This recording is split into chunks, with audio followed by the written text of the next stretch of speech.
Yeah. Gotta get their fast on. Yeah. Gotta get their fast on.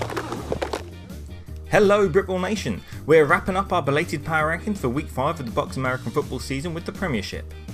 There was a full slate of games in the Prem last weekend, and we want to give a shout out for the teams that shared their footage.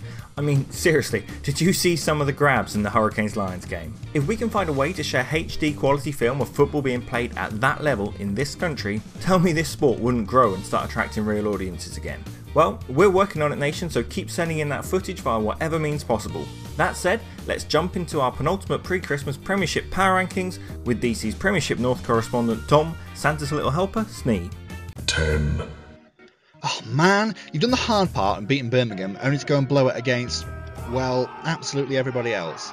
They finally scored on offence, but managed to leak points against a distinctly underwhelming Kingston side. And now, they're in real danger of being relegated in a season where they managed to shock the Britball nation to its core. 2016 claiming another victim. 9. Let's be real, it's basically all over for NTU. Results elsewhere mean that they're now relying on pulling something outrageous out the bag in the new year, which is a shame as they're actually a decent team that has put up some good showings. If, and that's a big if, they can do something at Stirling at the weekend, they may have a chance. 8. Every year we seem to tip Kingston as a breakthrough team, but they've deposed Bath as a team that just treads water in the Premier South every season. No shame in that though, and they did pick up a nice win over the aforementioned Killer Bees last week. However, unless they pull a shocker out of the bag from somewhere, they're going to be at number 8 for the foreseeable future. 7. We tried, we really tried. Stirling love the siege mentality supposedly created by the doubting media, that's us by the way.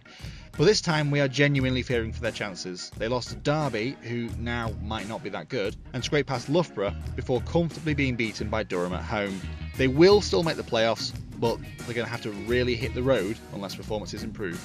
6. As Jamie Lawson spent the summer crooning, I wasn't expecting that. I mean, Loughborough always beat Derby, but this was meant to be the year that it was different. We referenced it in the predictions, but it seems that the Derby Braves relish the underdog tag a little bit more than we expected.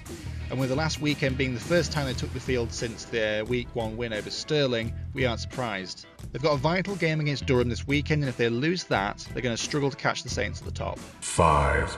A mad week as Birmingham lose again, successive home games for those who are counting at home, yet move up our rankings because of results elsewhere. They retain a certain allure as reigning champions, but the varnish is fading fast. Surely they won't lose to Swansea this weekend though, will they? 4. The Britball Nation's form team just keep on climbing. The Titans didn't have to play at the weekend to move up on our power rankings, and if they can beat the Lions this weekend to extend their ridiculous unbeaten run, they'll go even higher. It's fairy tale stuff for a team with limited dosh and, let's be honest, not much football heritage further back in the last few years. 3. Speaking of heritage, who'd have thought that these guys would have been at number 3? Certainly not us. We had the students pegged as relegation battle at the start of the season, but they pushed Durham and Stirling close before downing our previous number 1 team Derby. Shows what we know. Either way, Loughborough edge out Swansea on some bizarre strength of schedule calculations they did on the back of an envelope, so well earned. Enjoy your turkey over the break, lads. 2. We've slept pretty heavily on Hearts for most of the season, and they've crept out from under the covers and bopped us square on the nose. They've taken 2 games on the spin before the break, and if they can beat Kingston and Swansea before the decorations are taken down, they'll really be in pole position in the south. 1. So we called them bottlers last week, and they responded by slapping the Klansmen down on their own turf. Is this the year the Saints finally live up to the hype and push for the big one?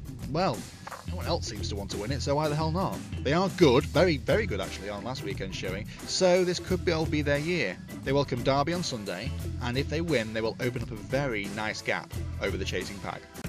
And there you have it, nation. I think it goes without saying that this is clearly the most competitive Premiership season to date. Can you really believe we have the 2 most successful programmes in the BUCS era of Uniball, the Birmingham Lions and the Stirling Klansmen, both with losing records?